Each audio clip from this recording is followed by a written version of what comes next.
Good afternoon, everyone.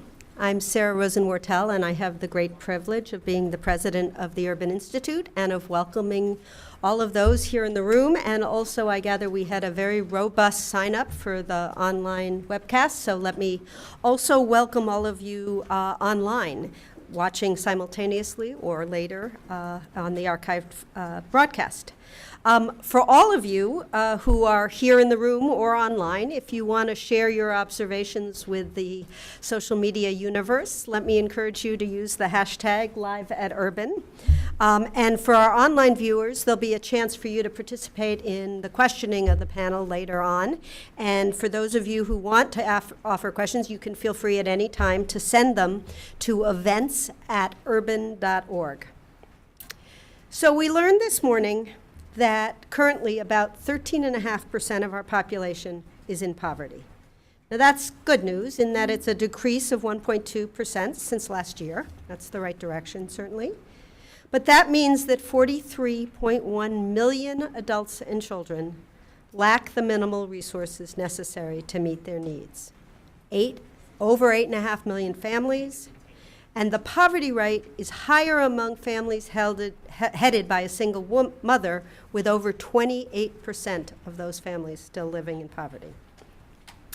Here at the Urban Institute, we have a wide range of work that's directed at looking at different strategies to both move individuals and families out of poverty into positions where they can reach their full potential, and for those who need ongoing support to help ensure that we have programs and policies in place using taxpayer resources and philanthropy well to help people live with dignity in our society.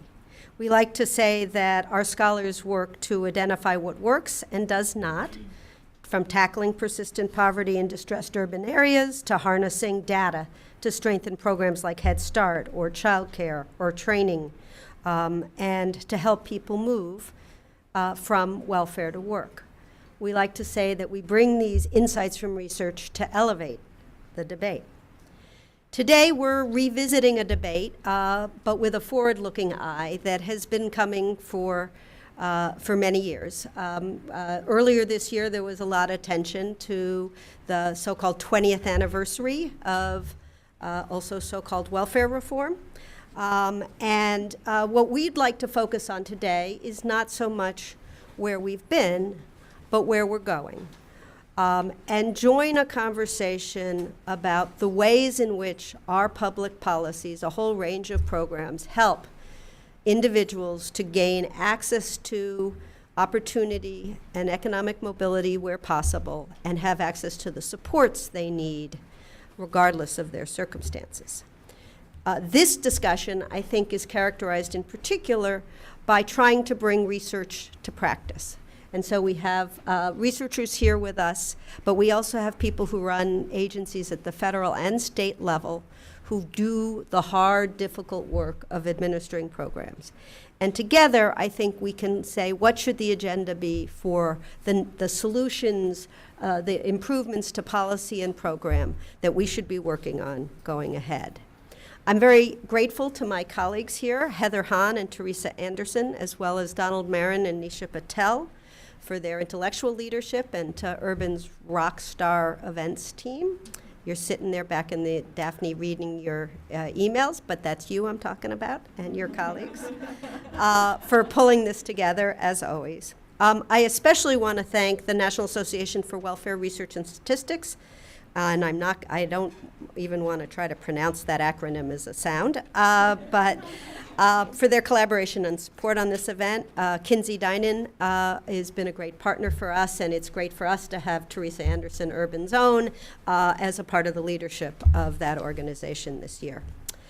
Finally, I would like to introduce our moderator, Ann Kim, who's a senior writer at Washington Monthly, who's been writing about economic and social policy for over 1.5 decades, with a special focus on the safety net and the questions we're going to talk about today. Her recent work includes stories on high poverty schools, financial instability, sick leave, public housing, and payday lending. And in addition to her work at the Monthly, she's also a senior fellow at the Aspen Institute's Initiative on Financial Security and a senior fellow at the Progressive Policy Institute. So many of institutional hats, and I'll let her introduce our soon-to-be 4 panels. The 4th one is running her way here as we speak, and go on. But just say thank you all for joining us, and over to you, Anne. Thank you. Thank you, Sarah, for that generous introduction. Can you hear me?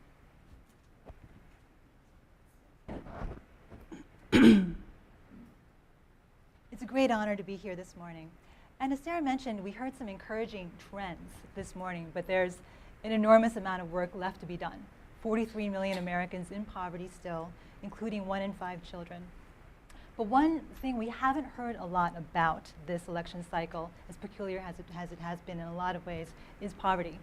A few weeks back, there was a story run in the New York Times that pointed out that the millions of Americans that neither campaign has really had much to say about were the poor.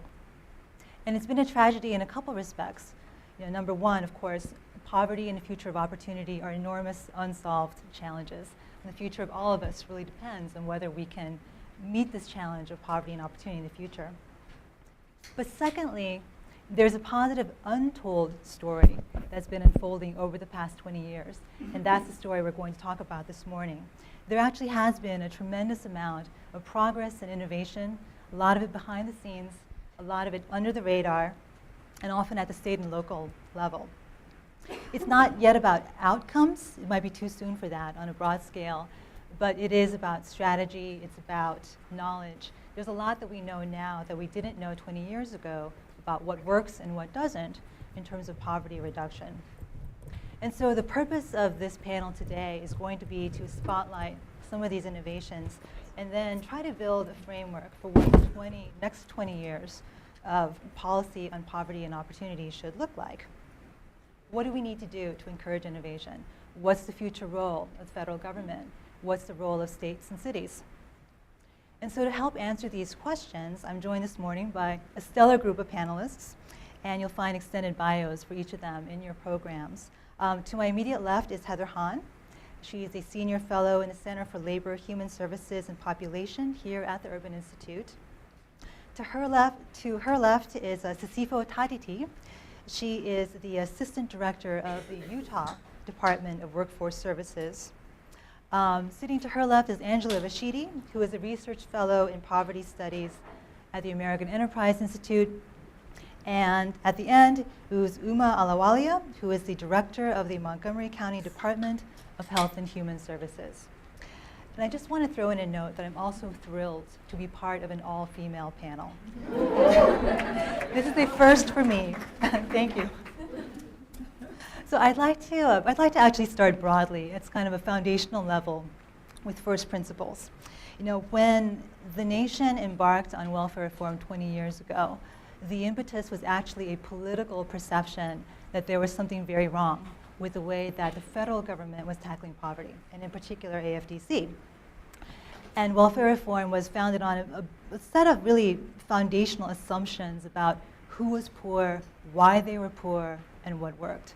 And I think a lot of those assumptions have been proven wrong or right, and that's what I'd like to ask. Heather, starting with you, what do we know now? What do we need to change about the underlying assumptions that should undergird our policy going forward? What should the pillars of a new framework look like? Well, I think the most important thing to remember is that for our policies addressing poverty and opportunity to be effective, they need to fit reality and not just perceptions. The reality of poverty and opportunity is that these are really complex issues that require a host of public, private, personal responses to be effective. Just recently, the U.S. Partnership on Mobility from Poverty identified 13 building blocks that they found were fundamental to advancing the economic mobility of Americans. These include things like family formation and stability, parenting skills, high quality care and education, everything from early education through higher education, employment and training, wages, wage supplements, cash assistance, asset formation, health, mental health, criminal justice, safety, housing, community building, and social capital. So there's not one single policy or one single program that is the answer. There is a web of issues that contribute to our economic well-being, and we need a web of responses to be able to seize opportunities. So also, I think it's important recognizing this web helps us realize why it's so important to focus on a family and an individual and what they need, rather than focusing on the silos of a policy or a program, which really represent just one strand of that interconnected web. One important thing that has changed in the last 20 years that I think we really need to pay attention to in our solutions going forward is the nature of work. And work is a central part of this web. I feel like over the last 20 years, both within Tanf and beyond Tanf, there's really been a solidified pro-work focus. So most Americans, including Americans receiving cash assistance, want to work. People recognize the economic, social, and psychological benefits of work. But the nature of work has changed a lot over the last 20 years, with work becoming more unpredictable, hours more unstable and irregular. And what that means is it's harder to know that I have a job that will pay a certain amount of money and to count on that amount of money each month in my budget. It also makes it harder to put multiple jobs together to make ends meet, or to have a job and have an education or training program that meets at a particular time each week, and to have stable child care for my children. So future approaches to poverty and opportunity, they need to address this reality about the nature of work as well. Angela, you're at AEI, and you come from a slightly different ideological perspective. And I'm curious to hear what you think about what you just heard. How would you amend what Heather has said? Is there a different kind of bipartisan consensus around a framework on poverty and opportunity that you would put forward? How would you amend that? Sure. Well, first, I want to quickly just thank Urban Institute and NARS for co-sponsoring this event. It's really a pleasure to be here with such a distinguished panel. To address your question specifically, so I don't disagree at all with Heather that this is the issue of poverty and opportunity and economic mobility is a very complex issue. I mean, if you think about the poverty numbers that came out today, if you look at historical trends, that there's been a little bit of progress, but in terms of the official poverty rate, give or take a few percentage points for the last 50 years. Even when you consider the supplemental poverty measure, which factors in government benefits, all of these things, there's been some progress, mostly on child poverty, but in the end, not a whole lot of progress. So that would suggest to a lot of people that we don't really know a whole lot about how to solve the issue of poverty. And much of that is because it's a very complex issue. But the way I like to look at it is I like to break it down, recognizing it's complex, but break it down so that it's a little bit more simple. And I think that the simple aspects of what we know about poverty is where we gain a lot of consensus. Consensus across ideology, consensus across background, whatever it is, we have a lot of consensus. And it comes down, from my perspective, to 3 areas.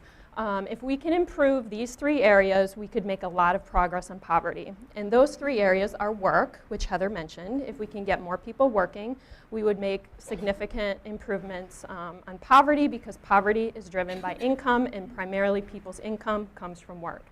The second area is family, and Heather also mentioned family. And part of the reason family is so important is because not only does it just provide a structure to home life, things like that, but in a married family, for example, or a 2-parent unmarried family where there's 2 adults in the household, there's 2 incomes. And again, poverty is driven by income. And so you not only gain that additional income, but you gain flexibility with having a partner that can do childcare and can do other things. It just makes it easier for that person to work. And then the third area, again, not to oversimplify things, but the third area really is around education. And obviously all of these things are very much related. The higher education you have, the more likely you are to work, the more likely you are to be married, so that is all sort of a given.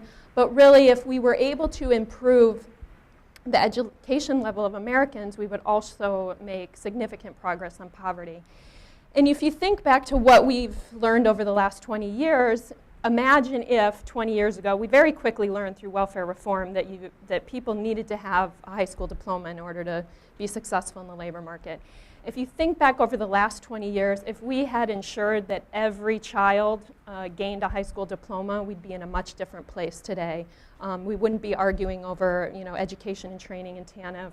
We'd start at a very different place. So, to the point, is there consensus? There's not a whole lot of consensus on how to affect those three areas, but I think there is quite a bit of consensus that those are the three areas that we need to focus on, and at least we can agree on that. Thanks. And Sisifo and Uma, you're the ones who are administering this policy on a state level. What has changed? What have you seen change over the past 20 years in terms of foundational principles that need to drive the next set of reforms?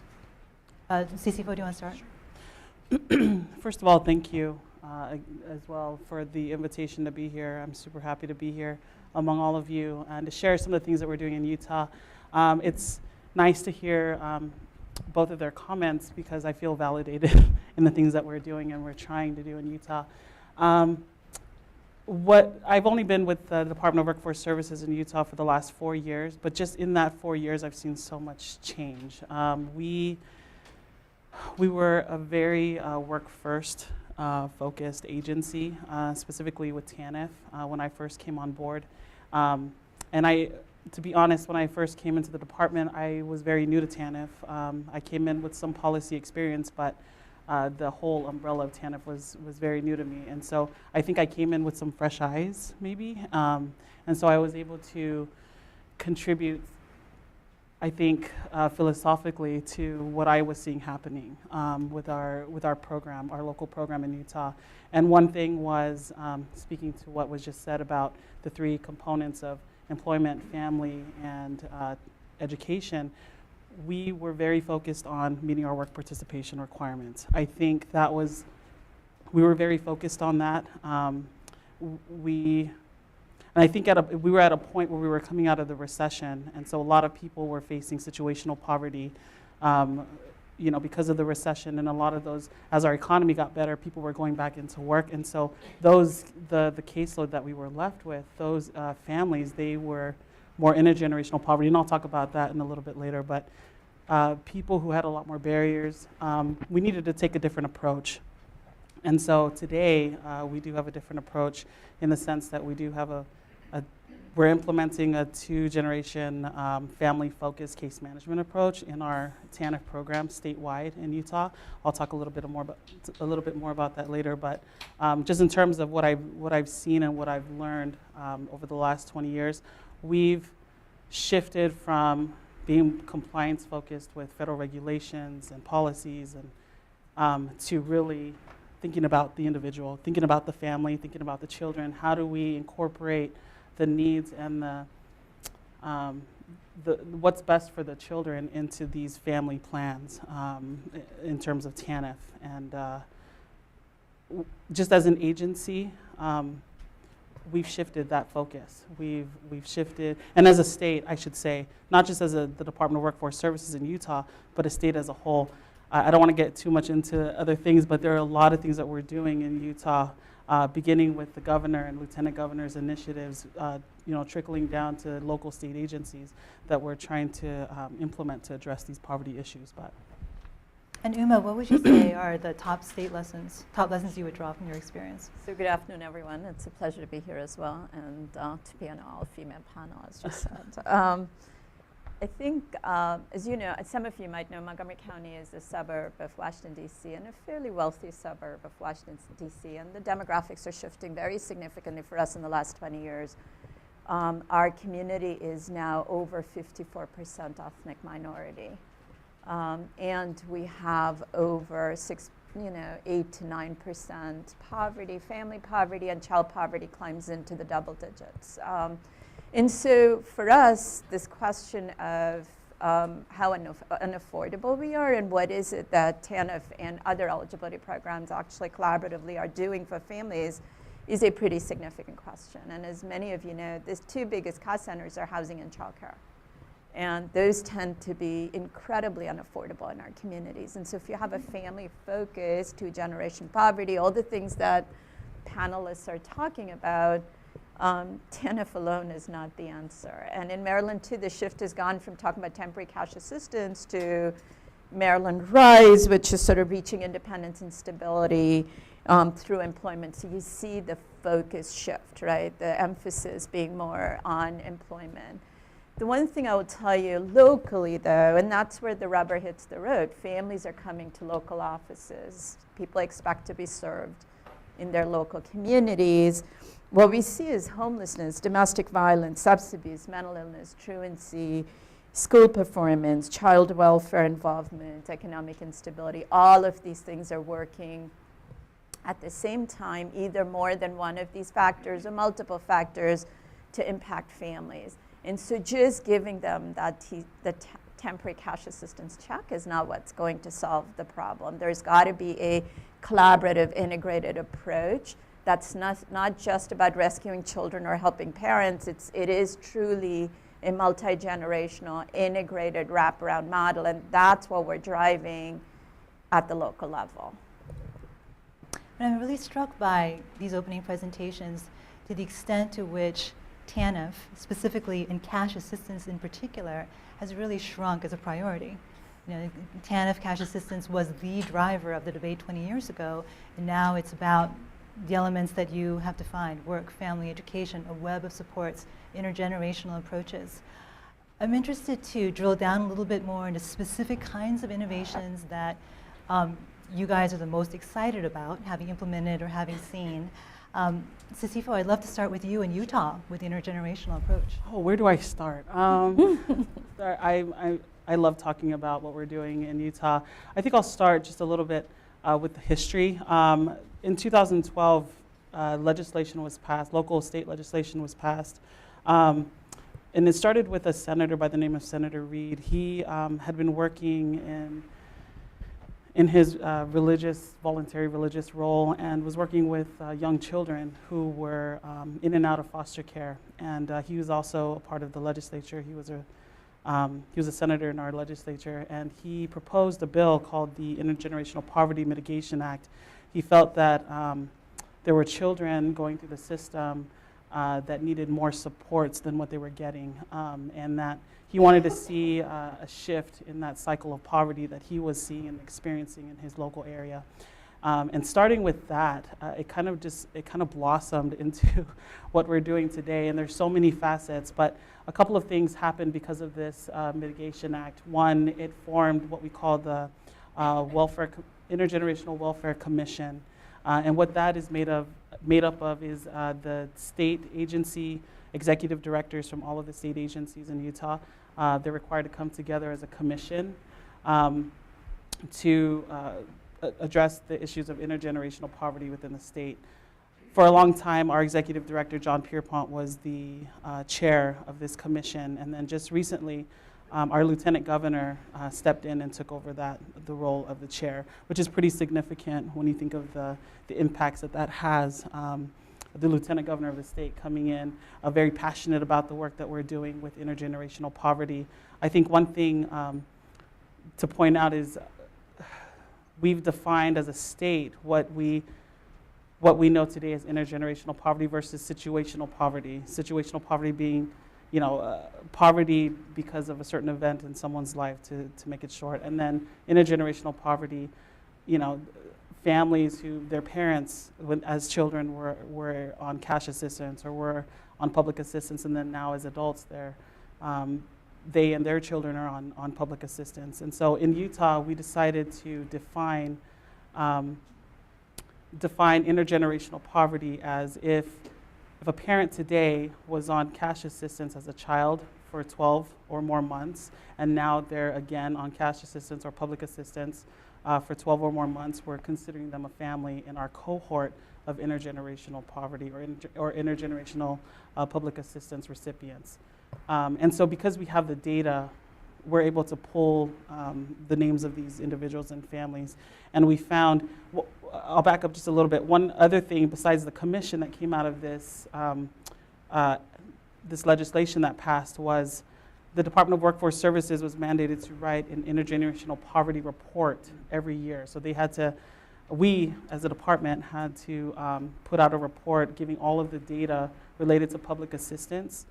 We have an internal intergenerational poverty advisor by the name of Tracy Gruber. She writes that report every year. In fact, the fifth report is about to be released in the next couple of weeks.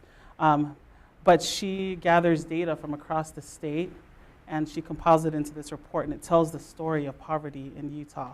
And it gives recommendations, not just from the Welfare Commission, but from an advisory group that advises the efforts of the different state agencies in the state, as well as the local nonprofits and other entities that contribute to the services that are happening within the state. It also kind of gives a broader picture of what's happening and where we've been since 2012, and it gives an update for where we're going. Anyway, so those are some of the highlights that came out of this legislation.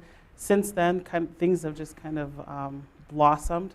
We, at the same time, because we were coming out of the recession and due to a lot of other factors, we found ourselves with a lot of TANF reserve. I'm going to address that right now, just because we had over $100 million in TANF reserve. We weren't spending, we were underspent each year as we were coming out of the recession. And so with the help of our state legislature, we were able to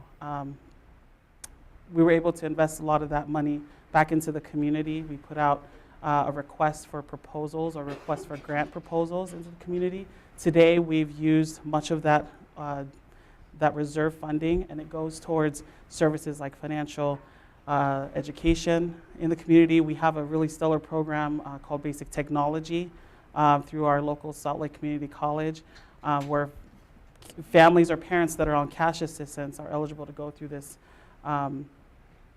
certificate program with the Salt Lake Community College and get a certificate. And it's impacting parents in the sense that they never thought that they'd be able to accomplish something like that, and it's opening their eyes to the opportunities that they have with the Salt Lake Community College now. That's one example. I would also say we were able to put into the community in our first round of requests for grants over $50 million of that reserve, and over 15 different types of services for families in poverty across the state.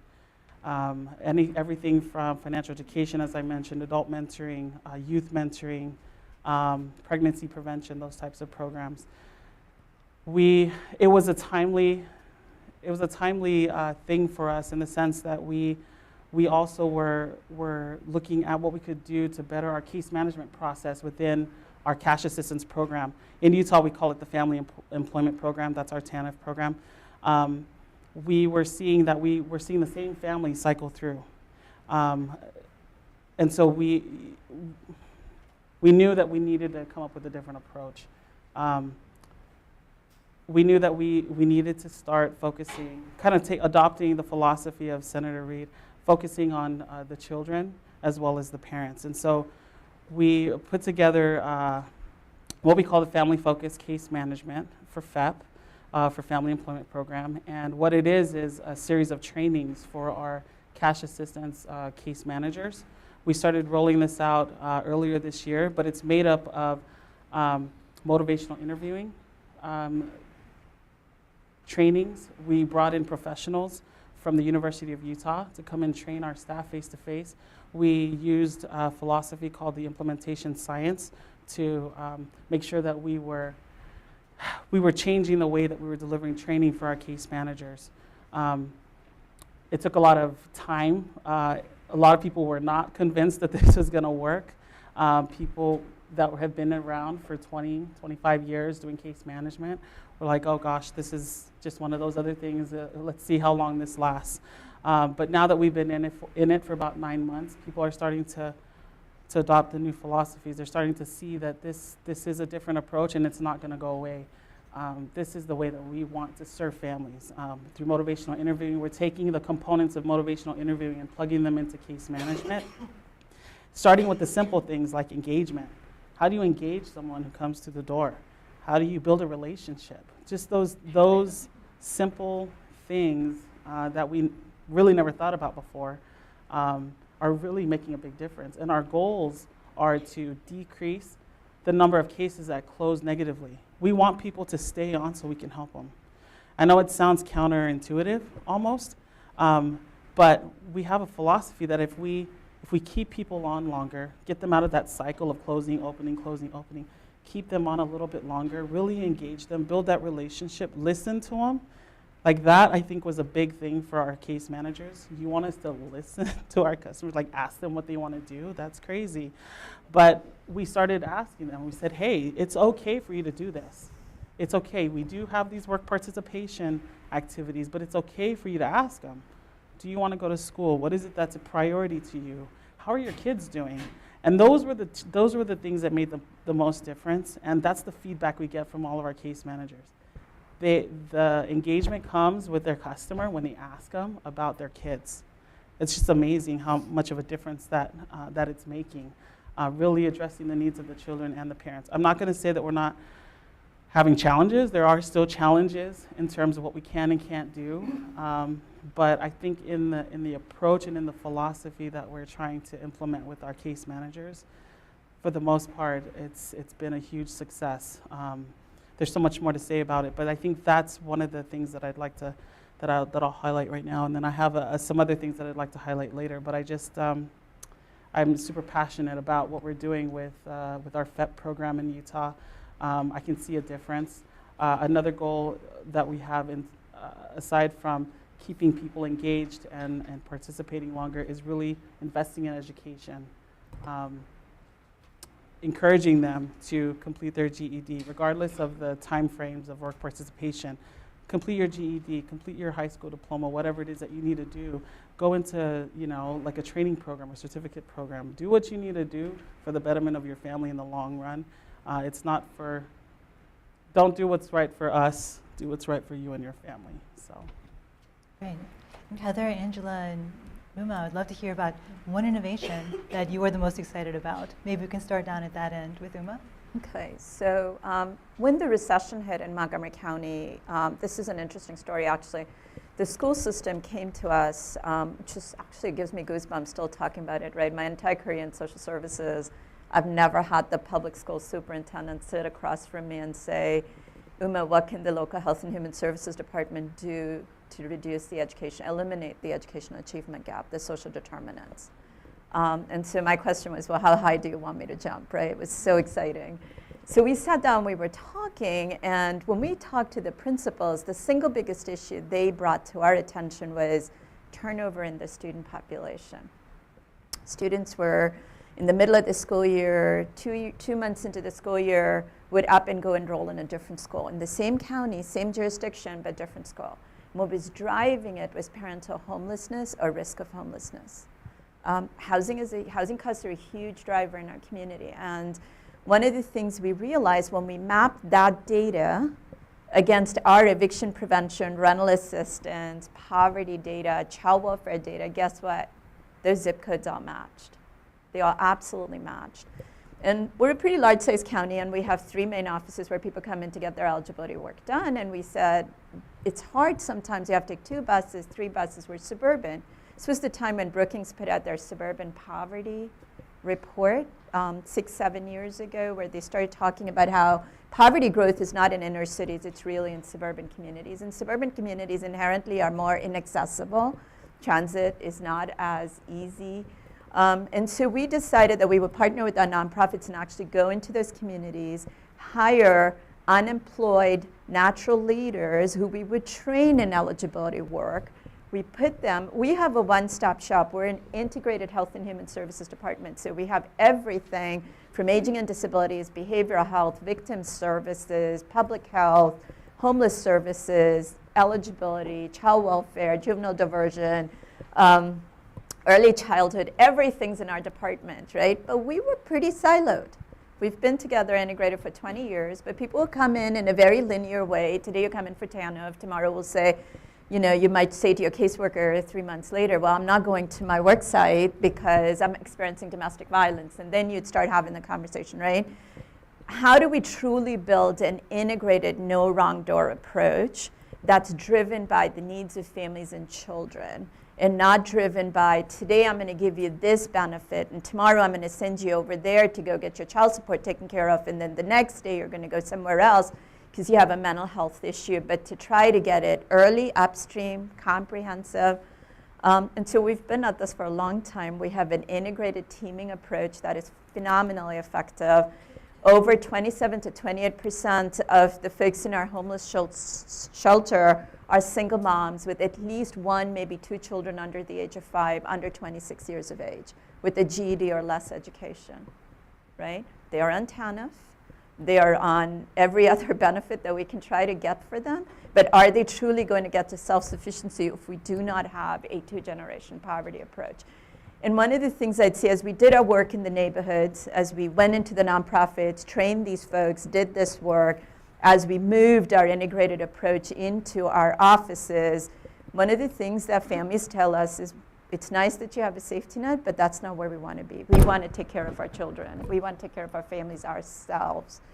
And if you think about the safety net as a trampoline, it's not a waterbed. Nobody wants to hang around over there. They want to come, they want to bounce, they go into the universe. They may come back in there if they need to, and we should make it safe for them to come back in there if they need to, and wrap our services. So I would say the two innovations are the ability to hire natural leaders in the community who we trained to understand the world of eligibility, to handhold and to build that capacity. And those neighborhood centers became much, much more. They became sites for convening. They became micro-enterprise facilitators. It just a lot happened in the neighborhood. It's true neighborhood-based work, place-based work.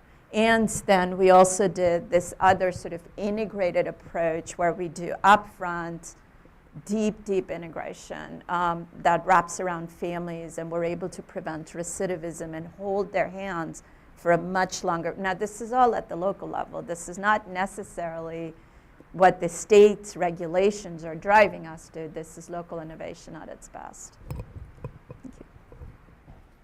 Thank you. Angela?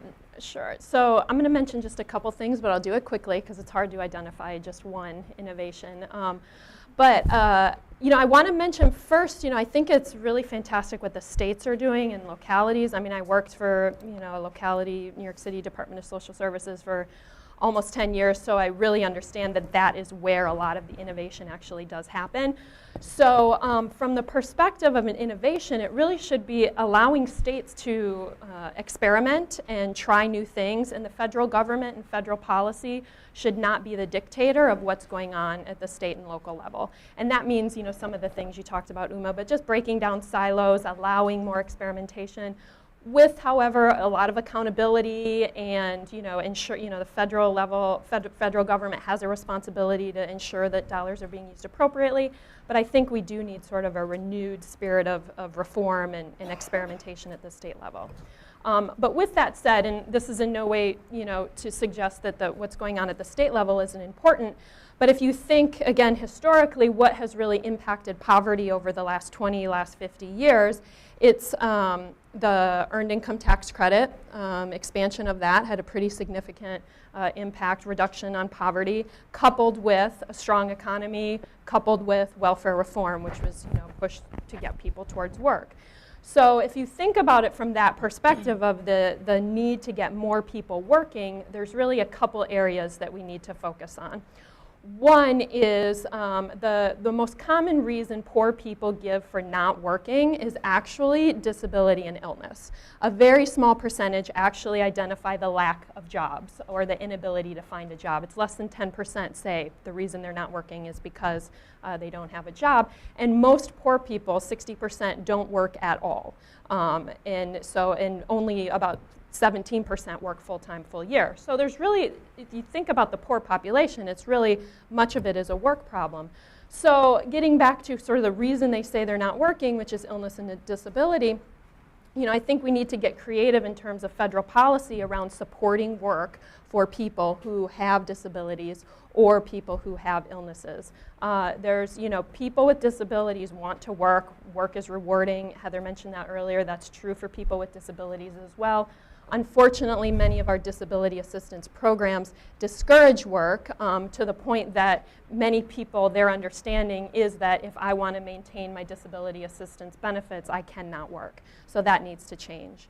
The second area is in terms of families, so families with children, the most common reason for not working is family responsibilities, not surprising, right? And so about a third of families in poverty actually don't work at all. So there's a little bit more work among families with poverty, but still a third don't work at all. So I think we need to also get creative at the federal policy level around how to get more resources to those families so that they can work. That includes child care assistance, includes paid leave, it includes all the things that we already know induce people into employment. And I think those are the areas that, at least at the federal level, there can be some impact. And again, allow the states to experiment, to work with these hard-to-serve families, but at the federal level, we need some broad-based policies that induce people to work and get more resources into the household. Heather, I'd like you to talk about the innovation that you're excited about, but I also want you to respond a little bit to Angela. So, yeah, one exciting development, this builds on what Uma said, is I've observed states and localities really focusing on efficient government services that focus on client needs. Rather than pushing paper through overly bureaucratic processes and putting up hurdles to accessing supports or having separate processes for the different supports, really thinking about what does that family need and creating an efficient process that's efficient for the state and or the locality and the workers, as well as the people seeking the supports. So when people come in seeking help with food or with childcare or cash assistance, they're really in crisis at the time that they are taking the step to come to seek assistance. And they may be saying, I need help putting food on the table, but if they're seeking that, there's a good chance they probably are also needing some help affording health care or accessing child care for their children. And we know that when families have adequate food, health care, and child care, their lives are more stable, they're better able to maintain jobs and seek other opportunities for employment. So the initiative I wanted to talk about is the Work Support Strategies Initiative, which is a project of the Urban Institute, CLASP, and the Center on Budget and Policy Priorities, where 6 states across the country, across the political spectrum, made changes to their policies, to their processes, used technology to their advantage to really streamline their policies so that families could access those benefits in a more sensible way and access multiple benefits that they need at the same time. And as a result, of these changes, they were able to deliver benefits faster, their lobbies were less crowded, more people were able to get both the nutrition assistance and medical care that they needed. So I think there are other places, not just the 6 that were involved in the Work Support Strategies Initiative, but there are other places that are also thinking about how can we be more efficient in providing the services that people are eligible for. So is all of this innovation happening because of welfare reform or in spite of it? I'm interested to know, what is it about federal policy that could be better to encourage this kind of innovation, and what is it about federal policy that's holding states back? You know, I think the TANF and the TANF block grant is a really interesting lesson in innovation, because I think a block grant in theory should support innovation. The idea is, here's some money with very few strings attached, and spend it in creative ways. The reality of what happened in TANF was not exactly that. I think in the very early years of TANF, that was more the case. States were doing more creative and interesting things. There are 2 key aspects of the current structure of TANF that I think really limited innovation. So the idea of block grants is there are very few rules, but one of the most important rules, the biggest rules around TANF right now, is this work participation requirement that states have to engage at least half of their work-eligible caseload in a very narrow list of work activities. Now, the idea was to make sure that states and clients were really focused on work and not other things, but really focused on work. But what happened in reality was that became a tangle of red tape that really tied people in knots. It stymied innovation. The other thing that, about the other aspect of the block grant that I think limits innovation is the value of the block grant. So as a block grant, the value has stayed exactly the same for the last 20 years, which means that the real value of that has eroded by a third. So there's less money available to be innovative with. And I could say more on that, but I'll let others have a chance. I'll just say, and just push back a little bit, just for fun and having a little bit of discussion. I think there's clearly problems with the way Tanf has been implemented by the states. But I do think that conceptually the idea of Tanf and the block grant nature of it, and somewhat to what Heather alluded, is kind of on the right track, because if you want states, and states, if we recall, states were really sort of asking for this responsibility, but if states have ideas and want to innovate, block grant structure is the way to get that done. And I would, disagree a little bit in terms of the specific requirements that are in Tanf. I mean, again, I worked for New York City. We were able to, provide a whole array of services, including education and training for clients. And because of the way that Tanf was set up with the caseload reduction credit, excess MO, all of that, we were able to do that. I think a lot of states, many states, have not stepped up to the responsibilities that I think the original crafters of Tanf expected. The other major problem is that a significant portion of Tanf money is being spent on things, again, that weren't really by design what Tanf was supposed to be. And that's just the nature of fiscal problems that states were having. I mean, a significant chunk of money is spent on child welfare. And I don't think that was what those Congress people in 1996 were thinking about when they wanted to give states flexibility. And so from my perspective, it's, let's fix that. And I'm not even sure it necessarily has to be legislated. Can we write different rules and just see if, let's not allow states to spend it on child welfare. See what the executive branch, let's see what happens. And so I think, some of those things are obviously problematic. In terms of increasing the Tanf block grant, I think you have to fix that problem first, because if you increase the amount of the block grant, states will spend it on child welfare. So, I mean, there's not a lot of reason to do that until you can fix some of these other structural problems. Uma, do you agree with that? So, gosh, it's a tough one. I'm in the local government. I'm not at the state level, so a lot of the state policymaking, we live with those decisions, right? So I have to sort of clarify that. I mean, Maryland's generally been a fairly liberal bastion, if you want to say it that way. And so there is support for people in poverty from a policy perspective. Even as we're moving to become more purple, I still think that value has been retained for the most part. What's different, though, is it's such a small percentage of our poor people who are being served by Tanf. Is it as relevant as we're all trying to make it be? And I think that is part of this conversation. I mean, really, our caseload on Tanf is small. Our caseload on SNAP is huge and has continued to grow. Our caseload on childcare is huge and has continued to grow. And so part of my reaction to this is if Tanf had not happened, when it happened, we wouldn't know the lessons that we know today. And so that is, from that standpoint, it's very useful.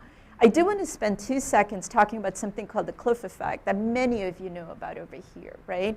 So in our community, for a family of 3, a single mom, a school age and a preschool age child needs $76,000 to live without any kind of federal, state, or local subsidy. $76,000. The federal poverty threshold for that family is $17,600, or somewhere close to that, pretty close. So for that mom, if she were to get a job, right, and makes $25,000 tomorrow, she's ineligible for many of these federal benefits, right? We want to encourage her to go on that path. But think about how lonely it is. She's lost a lot of the benefits. She's struggling alone. She cannot make ends meet, right? And so where does that, who's going to help continue to support that family? And what is that burden at the local level? And I really think that this is a conversation we need to have. What we would like, and I'm part of a group of locals. There are many great experiments. I'm sitting over here, but there are Colorado, especially Jefferson County, Colorado, their Prosperity Project. I wish Lynn were here. The entree for them is through Head Start to do the 2-generation poverty work. Because parents are coming in to qualify for Head Start, you are meeting certain income guidelines, and what a great place to bring in the workforce strategies. On and on. There are many experiments like that. And for us, as we see this, what flexibility we're looking for is not just in TANF. It's across the continuum of benefits, state and federal and local, where we can mix and match based on family need. Keep the accountability, but let us do it in a way that titrates that support over some period of time till mom is truly on her feet and able to be self-sufficient. There are not these self-imposed timelines or regulatory imposed timelines that cut benefits off at a certain period of time. And if what mom needs is housing support, then let's mix and match those dollars and give her that support in housing or childcare where it's needed. You know, it sounds scandalous, right?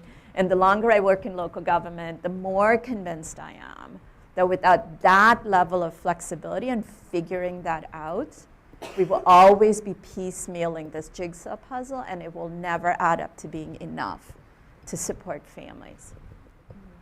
And to that point, I mean, when the numbers, a set of numbers that came out this morning along with the poverty numbers were the supplemental poverty measure numbers. Right. And those include an analysis of how different government programs affect the poverty rate.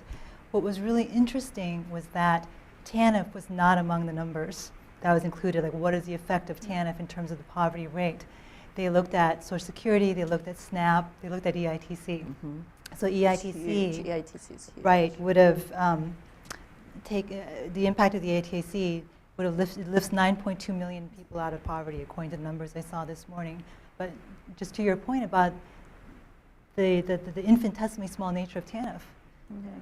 And the other part that contributes to that, so very few people receive TANF, but people who are receiving TANF are receiving such a small benefit amount, it's less than half the federal poverty level. So if they're getting the most they could possibly get from TANF, TANF alone is not going to lift them over the poverty threshold. It might move a few people over the edge, but mostly it's not. Sifu, how about Utah? Has the federal structure of federal policy been a help or a hindrance in what Utah has managed to do over the past few years? Well, I think first of all, states have the responsibility and to some degree flexibility within TANF, being a block grant. Aside from the cash assistance, kind of the prescriptive nature of the cash assistance programs, we do have some flexibility in terms of innovation and practices and things that we can do to shift the focus, so to speak. I think it can be a hindrance to some degree, just the way that we see the work participation requirements. I hear both sides of the coin. I think being on the ground and being someone who's overseeing the policy and the practice and the training of these of our case managers who have to implement this on a daily basis, I think it's super difficult to find a balance between meeting the requirements of work participation and focusing on the needs of the parents. What we're doing right now is we're telling our case managers, hey, if you focus on the family, you ask the right questions, you take a strengths-based approach, everything's going to work itself out in the end. Even if it takes longer for them to get that degree, if it takes longer for them to get that GED, even if it doesn't count for you on your work participation, it's okay. And just making, like, having that type of flexibility to say that. And I think we're unique because when you factor in all of the things like caseload reduction credit, and we're in a position where we can do that. Not a lot of states can say the same thing, but I think there are some flexibilities that are afforded to states to be more innovative and to take more chances. Can I say that? So I know that that's how we feel, and it's what we're doing now. And so, yeah, I mean, I don't know if I have an opinion one way or the other in terms of whether it's hindering us or helping us. But I do think that there is room for improvement in terms of how we're measuring success. I think right now, aside from the work participation requirements and the reports that we give to the federal government, as a state, we track, employment. We track employment, whether families are exiting the cash assistance program into employment. How many are exiting because of, increased wages or whatever it may be? Are they exiting because of in a positive way rather than a negative way? And we define those things very specifically. But there's things that we measure in Utah that are outside of the work participation that we're hoping can be scaled on a national level, because I think it tells the story better than work participation. I think before we start turning to questions from the audience, we're beginning to hear some prescriptive things about what the federal government should be doing in order to encourage innovation. Is there one thing that the federal government should not do in setting policy in the future that would have the effect of stifling innovation or turning the clock back on some of the progress we've been making? Angela, could we start with you? Sure. I think we're focusing a lot on Tanf, and I think we didn't want to do that necessarily because Tanf is sort of a very small component of this. But one thing the federal government, I think it would be a mistake for federal policy makers to do, is to go into Tanf and make reforms that sort of make it even more prescriptive. So some proposals around, you have to spend 50% of your money on certain activities, or you have to do this. I think that just kind of takes us in the wrong direction, because many of the things that's wrong with TANF were sort of along similar lines, saying, you have to engage 50% of people, you have to do this. It doesn't really take into account all the differences across the states. New York, again, for example, spends less than 50% of their TANF money on work programs and basic assistance, but they serve a lot of people, and New York's really not thought of as one of these states that's kind of restricting access. So to say to New York, you have to spend more money on work programs, I think is just the wrong direction, because maybe they don't need to spend more money on work programs. So I think the federal government, the lawmakers have to avoid this tendency to sort of overprescribe on states. They have to put in accountability measures, outcome measures, definitely hold them accountable, but again, try to avoid prescribing what exactly states should do and allow them to do what they think is right. Heather? I think that the flexibility is really important, and that states do some creative things with that flexibility. I think when we look at the broader safety net, I think we should not take that TANF as a success and so we should block grant other safety net programs. So we've talked about some of the pros and cons of block grants, and what we have seen in TANF is that less than 25% is used for that basic cash assistance. 7% is used for work activities, and more than half is used for other things, which are really valuable things. Child welfare is really important. College scholarships, state income tax credits are really important. But when you have a block grant and that becomes the go-to source for everything the state wants to do, it can erode what that original purpose is. And so I'm afraid that if we block grant other safety net programs, that could happen there as well. It also means, like I said, the actual value of it, the real value, declines, and it's not able to respond to a recession. When you have increased need, your block grant doesn't necessarily go up. And there are some funding mechanisms that could get around that, but that in TANF, what we saw is very few people now are receiving that cash assistance. And I believe that if the federal government were to block grant the other safety net programs, we would see a similar erosion there. Uma, is there anything the federal government could do that would make your life miserable, that it shouldn't do? Oh gosh, do we have enough time? No. I think one thing we haven't talked about, though, that is actually I'm going to talk on the plus side before I talk on the negative, is integrated eligibility. That is happening more and more and more. And to be able to put your information in and then to have multiple programs for which the household is eligible, for them to be able to do those on their own, sitting in their bedroom, at their computer, whatever those opportunities are. I think we haven't talked about it, but I think across states it's having a pretty significant impact on sort of integrating and accessing multiple services at once. For me, it comes down, I think it's on the, as I talked about it, when we talk from the locals terms, having the flexibility to blend and braid funds across multiple programs to serve families. And if we could be as family-centric as possible to respond to the needs of the families. I know we always get stuck. Braiding is still possible, right? Systems of care have done braiding, but blending, it makes people incredibly uncomfortable because of the accountability streams. And so could we test? Could we do waivers? Could we do pilots? Could we test? And I would say that has to happen at the local level with state support, because you can't do this without the states. The rules are well known at the state level. And there's incredibly good partnership usually between state and localities, right? But the experiment has to happen at the local level, because that's where families are coming. And that's where you have to experiment with that flexibility to blend and braid to respond to a family. And I think if we can get there, across multiple systems, it's not just a TANF conversation, it's TANF, it's SNAP, it's HUD and VASH vouchers, it's anything and every child care, it's everything that would stabilize that family, and over some extended period, not this magical 1 year, 2 years, 3 years, you gotta stay with them. And it isn't 20 years till the last child is 18. It's somewhere between that 0 to 5 with very intentional goals, family case management, those kinds of things. So.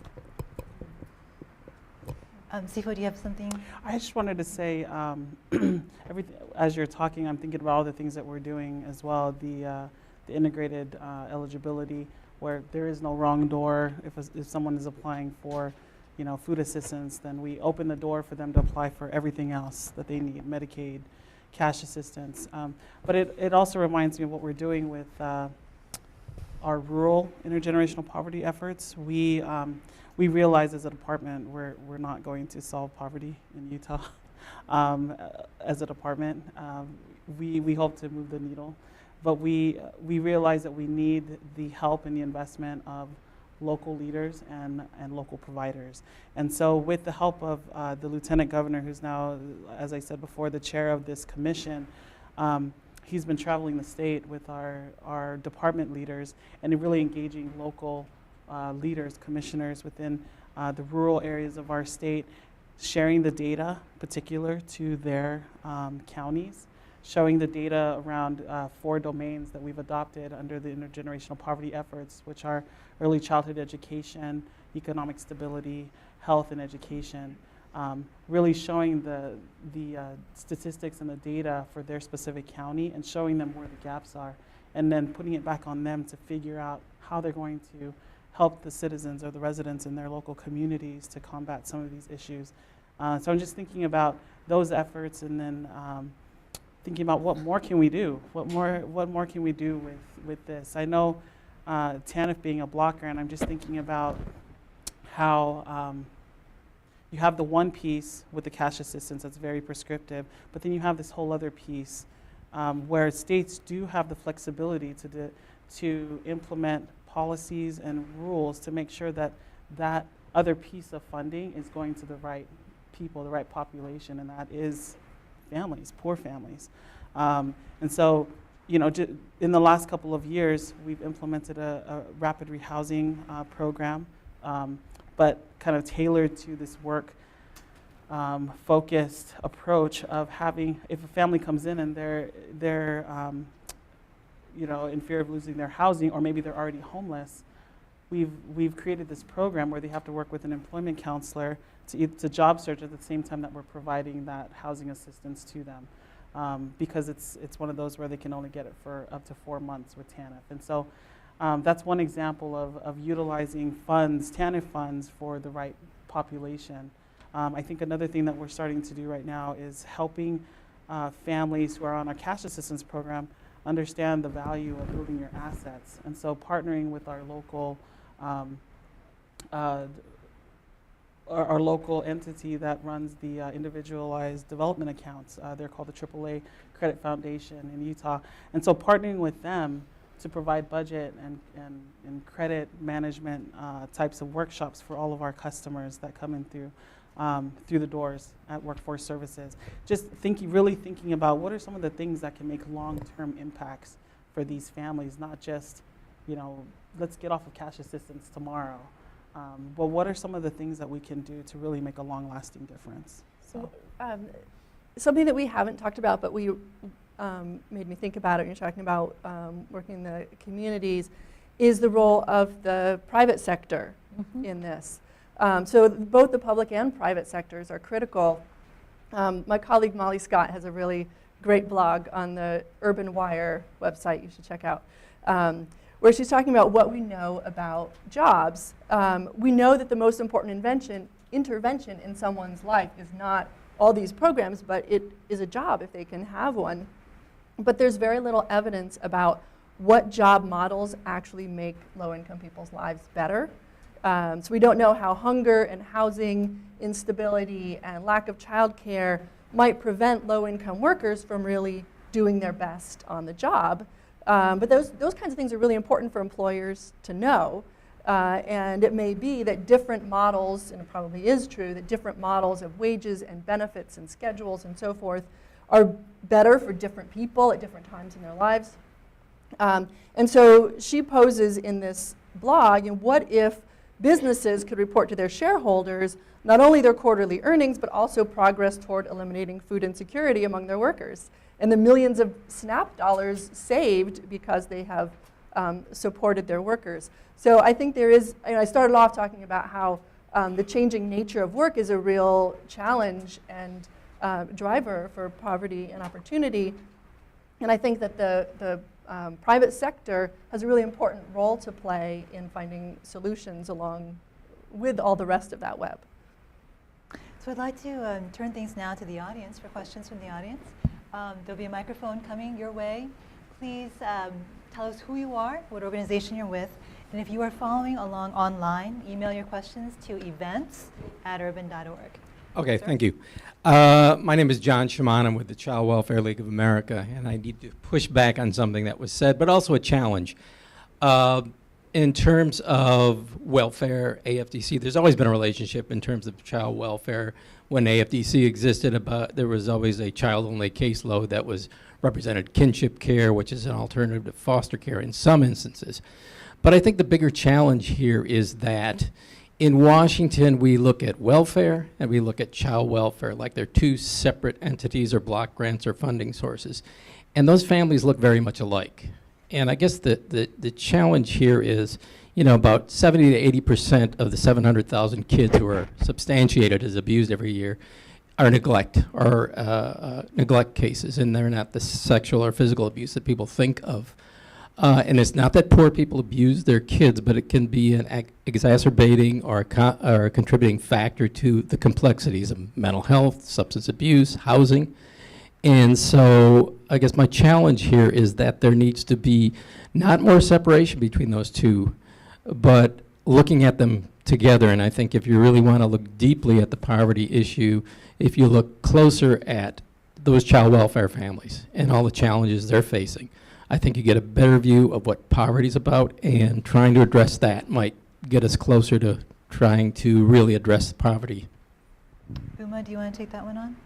So our entire model is based on integration, recognizing that there are multiple factors that impact what makes a family at risk, what makes a child at risk. And so recognizing what those factors are, what is the trauma of poverty, does that lead to other related issues? Child welfare is never far away. My history in child welfare, John.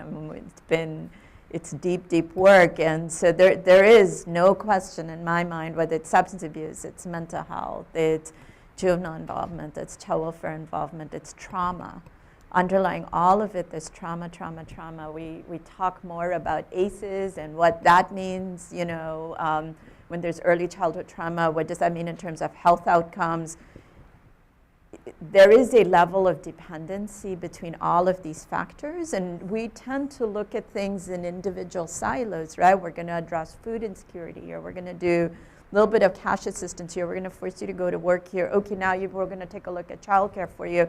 What we really need to do is put that family at the center and figure out all the things that they need, give them that support, continue to support them. And that's why, to me, the funding source is only important for reporting purposes. The funding sources should be, the fund availability should be to support families and children. And I think we have to flip that premise, and I don't necessarily know how to do it, but it is, I think, the greater challenge.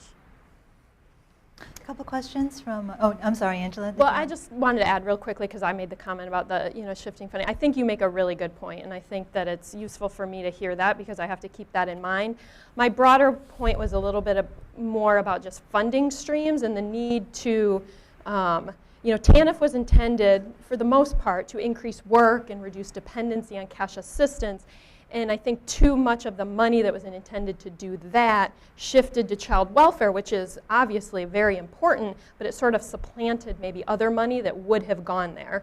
And it sort of shortchanged maybe the work aspect in TANF. So I think you're right, we should do both, and they should be integrated. I think it's just the way it's kind of played out over time that I have more of a problem with.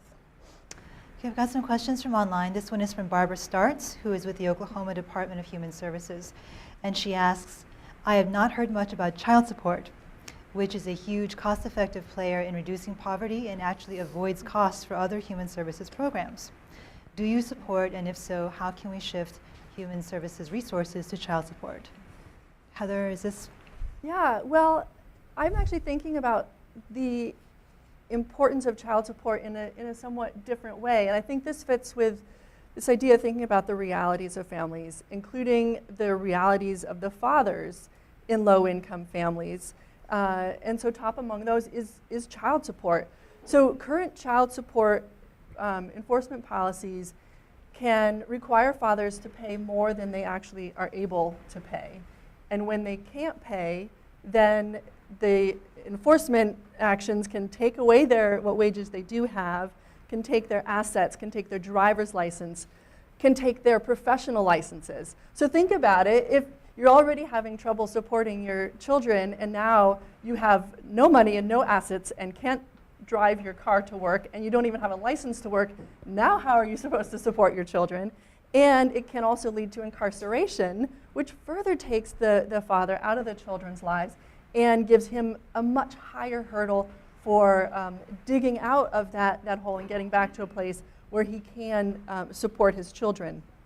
So I know these are issues that the Office of Child Support Enforcement is well aware of, and there are draft regulations about that to address that issue. But I think that having child support enforcement work in a way that works for the whole family is really important. And this was another blog. My colleague Eleanor Pratt has a blog on Urban Wire on that topic. The other thing about child support that just seems really odd is that when fathers do pay child support, it doesn't always go to the family if they're receiving TANF. In most cases, it doesn't go directly to the family. Most states take that to the state, and the idea is that it's repaying the state for money the state paid to the family, but it doesn't always work out financially. And so it is an income source for the state and not necessarily for the family. And so that is also a disincentive for fathers to pay child support, or they might want to pay it under the table, pay it directly to the family where they can support the family and not pay it to the state. And those payments to the state are owed in arrears, just as if it were payment to the family as well. I'll just add a little bit of a different perspective. I mean, just to be clear, though, only 5% of collections actually go to the states, so the vast majority of collections do go to families. But in terms of child support, I can be sympathetic to the fathers in terms of their ability to pay, but I'm a little bit more sympathetic to the mothers who have dependent children that they're trying to provide for. There are federal guidelines around the amount of the order. I think it's about 17% of income. If you have one child, I think 25% if you have two children. So there are federal guidelines. States can implement, them outside of those guidelines, but for the most part, there are guidelines that have some data to back it up, and I don't think it's too much to ask of a father to contribute 17% of their income towards the care of their child. With that said, though, I am sympathetic to fathers who are struggling in the labor market, and that's why I do think we should work more towards the child support enforcement system offering work programs, which many states have done, but really trying to bridge that gap between a lack of employment and disincentives to engage in the formal labor market because of child support. It really should be more about the child, and because the fathers want to provide for their children, they just oftentimes don't have the means to do it. So child support shouldn't be one more barrier. It should help them to do that. Another question from the audience? Let's go to over here.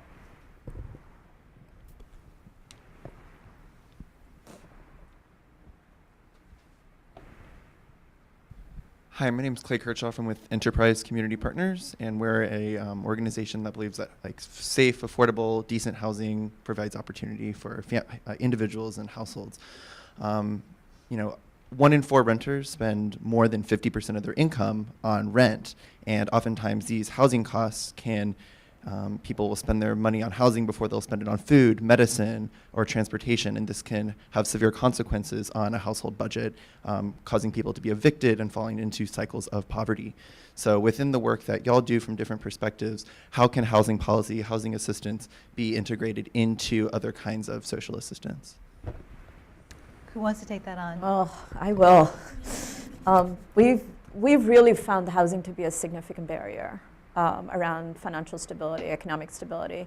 And if you really think about it, if you are unemployed and you're homeless and you're experiencing domestic violence, right? You're not going to take care of your other needs unless you have stable housing. Because if every night you're worrying about where you and your children are going to sleep, you have to show up at the shelter at a certain time, maybe you have to take 2 buses to get there. How are you going to look for a job if all of that's on your mind? And then if people are spending, and in our community, the rent burden over 50% is a very significant percent of our population. It makes things very difficult, I think. I believe that housing and childcare are your 2 biggest cost centers. And we have to find a way to stabilize that, right? So if we're providing subsidized housing, 4 months, 6 months, 8 months, even with rapid rehousing may not be sufficient, depending on your job market, depending on the skills of the people who are coming in. If for me, 26% of the people who are ending up in shelter don't have a GED or have less education, I'm not going to stabilize them financially. For them to go work in fast food or retail for 16 hours, 18 hours, 19 hours without benefits is not going to financially stabilize them. If I want them to go for an educational program, we had this experience, right? Our local hospital put in money, grant money through their foundation, and identified our population, domestic violence victims and those folks who are on benefits, Tanf and SNAP programs, to be the ones that they would train in the medical careers so that they could, through the community college, and not a single one of them got placed at the end of it. They have a certificate, right? Not in that hospital. And so it sort of raised the question, did we refer the right people? Because the goal for us is that we're moving them up the financial stability track and improve their housing outcomes, their childcare outcomes, all the things that are so important to stabilize families. And if that didn't happen, then there are 2 questions, right? One, what was the purpose of the training program, and did we refer the wrong people? And so I'd say these things are all extremely interconnected. The other thing I would say is in our community, we've done dispersed housing, not concentrated housing, concentrated poverty. We're not, which makes it very difficult when we want to cite federally qualified health centers and show MUAs and MUPs, right? Underserved, accessible, because we don't have concentrated poverty. But it's so much better to have integrated housing. Mixed-use housing, integrated housing. There's a huge conversation here with developers. There's a huge conversation here with landlords. All of that needs to happen. I'd say we need to spend as much time preserving at-risk housing as we do around the homeless system, right? If we do more on emergency assistance and utility assistance and prevent homelessness, there's a huge cost, not all of it in dollars and cents, but an emotional cost too that we have to pay attention to. So, Right. long answer, sorry. Unfortunately, we're running out of time. And so I'm going to end with a lightning round using my moderator's prerogative. And I'd like to end where we started with first principles. And I'd like to ask each of you in 2 sentences or less to sum up what would you like to see happen in the next 20 years on poverty and opportunity in America. Who wants to start? All right, I'll start. So I think I would love to see, as a first principle, respecting the dignity and humanity of the people who are seeking assistance, and all of us working together, no matter where we are and what tools we have, to help people take the positive steps in their own lives. Respecting the dignity and humanity of people can go so far in helping them take the steps that they need in their own lives. Sisifo.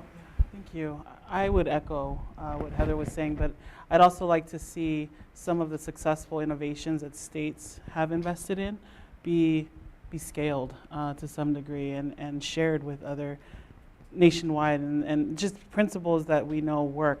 And one example would be, for us, it's that engagement piece. It's that building relationships, going back to the the grassroots of what it is that we do with in this type of work, and that's really respecting and valuing the relationships that we have with the families that we serve, and then being really genuine about the things that we do and the efforts that we put forth. I think those little things, regardless of the funding, regardless of what data, whatever, it's that human connection. I'd like to see more around that and just efforts to improve that, because I think if we start there, it'll have impacts on everything else that we do. So. Angela? And I would like to see, going back to my opening comments, just progress made in the 3 areas I talked about. I'd like to see much higher labor force participation rates over the next 20 years. I'd like to see a much higher rate of people, of young people with high school diplomas and college degrees. And I would like to see, many more families with 2 stable parents, married or not, just living together and caring for their children. And I think if we can do that over the next 20 years, we'll be we'll be able to very much talk about this huge reduction in poverty that we saw over the last 20 years. Uma? So to building upon all of what was said, keep the focus on 2 generations. Keep the family or the household at the center of whatever solution we're trying to craft for them, and to have flexibility around mixing and matching funds to be able to serve those households. Great. Well, thank you very much to all of you for taking the time to join us this afternoon. And thank you also to our online audience for being here as well.